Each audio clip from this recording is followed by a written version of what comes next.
Jongo winjeyo makare. Gisani koro nikech aneno ka seche ringo mapiyo. Wadonjo ne kotenore kod ikruok ne penj mar KCSE. Mabende koro biro bedo kachako tarik 3 mano mar dwe mar 11. Ang'e ni penj mamoko kaka mano mar KCPE gi mano mar KPSEA bende biro bedo kachako e giko mano mar dwe mar 10. Dwe manyien mabende koro biro bedo kwa donje. Kinde ka kinde kitimo penj madongo e pacho kaendi, wach maduong'a midhiero mabende neno en kuo mar penj. Gisani migao mochung' ne weche mag somo bende biro gi okenge mopogore opogore mano mar gayo kuo mar penj e pacho kaendi. Kuom ranyisi duche manyoro kramna ka Ezekiel Machogu, jatend migao mochung' ne weche mag somo kana lero ikruok mabende migao mare nitiere godo. Mokwongo giwacho ni penj kapo nono ni timo penj gokinyi gi odio kramna bang'i odiochieng' saa 8 wache motimo gokinyi kinde machon nikao ga penj 2. Awacho ni kitni timo kwano gokinyi to English itimo in the afternoon, nikao penj 2 go duto te.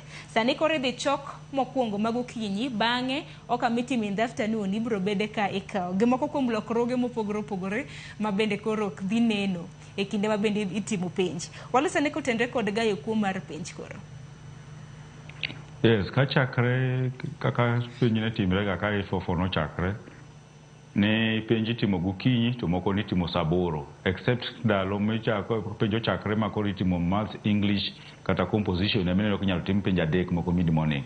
To kane kuo pinjo te obire piny kae mane higa ma 2012, 2011, 2013 kata manone crisis mar polo penj ndalo jatend migao miluongo ni Kaimenyi, Jacob Kaimenyi.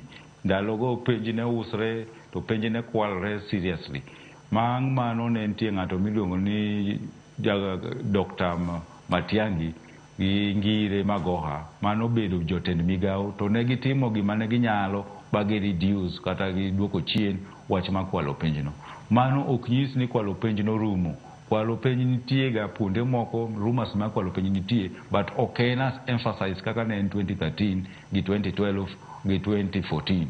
Koro shida maduong' mar ne biro mar kwalo penj ni en ni skunde ne dwaro results nikech skunde ne piem mar skunde ne too much. Nyithindo be ne gin gi pressure mar performing.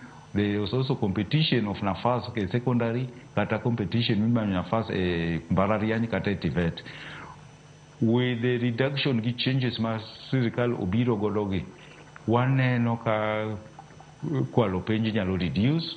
Mar ariyo dok kao papers diriyo e odiochieng' achiel as much as en gi challenges mage is a move a right direction. Shida maduong' man kaka jokupet wasebet kwa wacho en ni kwalo penj ni okuog kuom keutena kende. Kwalo penj no wacho ni wuok Kenya National Examination Council. Kunyalo rido korka National Examination Council to utieko wach ma kwalo penj nikech kuonde kucha emiyore papers e WhatsApp gibende gin gi kaka ginyalo ga oro. Koro measures mwaketo gi gina stop gap measures but kuo mar penj tok nyal rumo chuth. Nyaka waketa measures gi wa open up kaka wase open up grading system ma nyathi nyalo kadho penj ko depending on his strongholds. Moko chuno ni nyaka chune gi compulsory to wa chul jopuonj gi jok marito penj in time. Aneno ka permanent secretary Birio Kipsang wacho ni gikwayo mos to gikwayo mos mana kwa dhi e penj moro dak ne gikwayo mos chon. Gikwayo mos ni no gichulo jopuonj manorito penj gi manono penj in time. Sani koro giwuondo wa ni gibro chulo in time. Wadwaro kawo that with a pinch of salt. To kata kamano wabro wacho ni jopuonj orita penj to wabro wacho gi ni kapok jopuonj odhi nono penj wabro dwaro ni pesa ma ginono godo penj no obed increased nikech apart from ni pesa ni leo pesa ni oleo to pesa ni be othin okorom. Koro wadwaro ni mondo jogi oti gi chuny achiel. Ok ni nyapuonj tiyo to koni obeden worried kibro chule. Let the payment michulo jopuonj manono penj kata marito penj be on time. In fact, marito penj dware ka penj oruma ne bang' rito penj to ichule. Ng'at manono penj dware ni ka nono oserumo to ichulo gi. Ok ni nyathi dhi nyaka mbalariany batiek first year kanya japuonj manono penj ne pok ochul. Koro wach mar kwalo penj ni is a multi-sectoral. Onego bed ni ng'iye from all dimensions and from all angles. Mar wach mamedo containers kende gi loko time mar choko penj go kinde is not enough, but it is a move in the right direction. Ang'ene kinde mamago timore bende osenyiswa kendo osechiwnwa siem kaluwore kod kodh El Nino ma bende biro bedo kachakore e giko mano mar dweni. To penj makamago kuom ranyisi penj mar KCPE gi mano mar KPSEA biro bedo kachakre chieng' tarik 30 mar dwe mar 10 biro bedo karumo chieng' tarik 1 mar dwe mar 11. E kinde ma bende koro koth nene koro gwenge mopogore opogore ka bende penj dhi nyime. To dwaro bende nitiere mar mondo mi jopuonj kata mana jok mochung' ne centers okaw penj e sechego mitimo sechego ma bende itimo seche machielo kata ne odiochieng' no ikaw seche mamoko. Mana neno ka nyalo kelo achiedh nade? Dhi kelo shida maduong' Sharon. Dhi kelo shida maduong' nikech we are going to witness gimiluongo ni delays leo. Jomoko nyalo leo dhi kawo papers nikech koth ochwe seche ma gidhi doko mo paper mar ariyo cha. Koro afadhali kata ni ng'ato okawo papers gokinyi to okawo gidhi te, to koro kokawo ni pod korito oduoko moko gi to oduoko kawo man. It means ni ku centers moko biro chako penj ka centers moko pok ochako. To ka centers moko chako penj kanyo be ma ku penj biro ga godo nikech jok moseyawo penj cha nyalo neno questions to oro ni jomoko mapok oneno. Koro we must ensure ni penj ochakre at the right time at the same time. To mae ok nyalre nikech the distance. Kuonde moko kaka North Eastern, the geographical distance bor ahinya.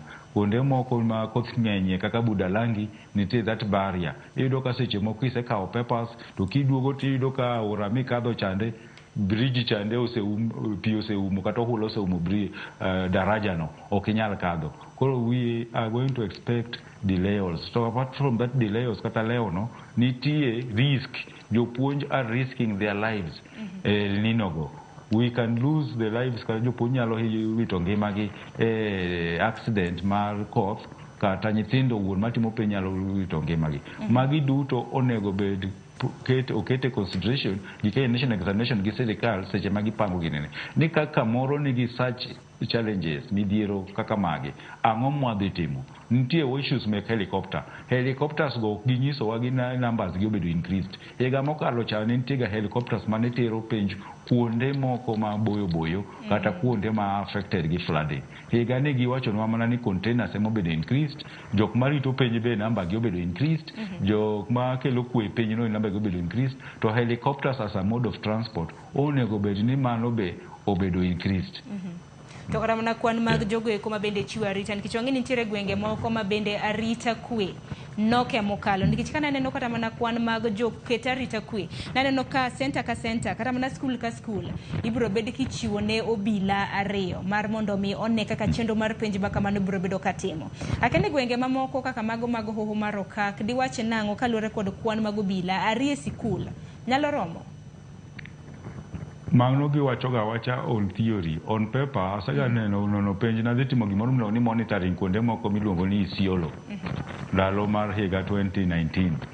Seche moko iyudo kata ionge obila, idhi kuonde moko tiyudo ka obila onge.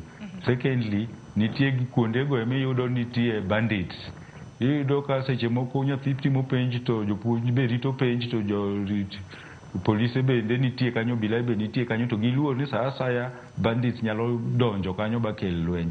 Kuonde mar holo kaka wacho kuonde Pokot, Turkana kata Baringo, area ma Baringo kae. Koro wan gi challenges mang'eny nikech obila go krom to chuno giga ne gi withdraw obila from other sectors. Yudo gikaw nyaka jo prison, gikaw nyaka Kenya Wildlife, nyaka jo Kenya Forest, anybody who is called armed to giketo konyo rito. That is a good solution nikech konyogi. To kaka dware sani biro chuno gi ni gikaw nyaka kata askari mako ma not armed gi. Lakini we are not going to that direction. Wadwaro mana ni serikal hakikisha ni there is enough security. To je security gi omegi gik maginyalo rito godo ngima jok matimo penj gi jok marito penj. Nikech we don't want to winjo gimoro ni sijui bandits obiro bokelo o jawo tungni kata onego nyithindo. Notimre ndalo higa 2 mokalo kamoro ni Elgeyo Marakwet. Mago gik moko wadwa winjo. Wan kaka jokupet wadwaro ni ngima nyithiwa gi ngima jopuonjwa obiriti. Seche mawuoyo ni it's just 2 months ago or 4 months ago mane japuonj moro ne gi Samburu gi jok miluongo ni bandits go. Ok wadwa ni ngima jopuonjwa obet at risk nikech pesa mwadhi yudo from that exercise tin to insurance mong'adnwa ni kang'o isetho in the line of duty ni onegi kirito penj kata kigi itero penj onge gimidhi chuli malich en family ni emohinyre. Koro wadwaro ni sirikal oti kaka notiyo higa mokalo kane Matiang'i tiyo gi Dr. Ngire Magoha ne en a multi-sector approach ma every organ of sirikal will not get on notice and every organ ne bedo concerned with their area of jurisdiction. Koro sani dware ni Magoha oken Magoha ilo ni Machogu ong'i kaka ginyalo tudre gi migao moko kaka mar security interior mondo ging'i kaka inyalo miwa jok manyalo konyowa mang'eny ka chutek to kata jo armed forces jo KDF moko be ok med kanyo ok ochuno ni nyaka gibed mana obila kende kata jo armed forces mobet yweya e barracks be onego bed ni kelo mondo konye areas kaka holo mar Okak kama nitie bandits. Gima wadwaro en a smooth exam ma ok wabibedo gi excuse nikech we are in the final phases mar 844 ma odong' mana this final phase mar form 4 gi jo class 8 matimo class 8 gi be ema dhi timo KCSE mogik bang' higni 4.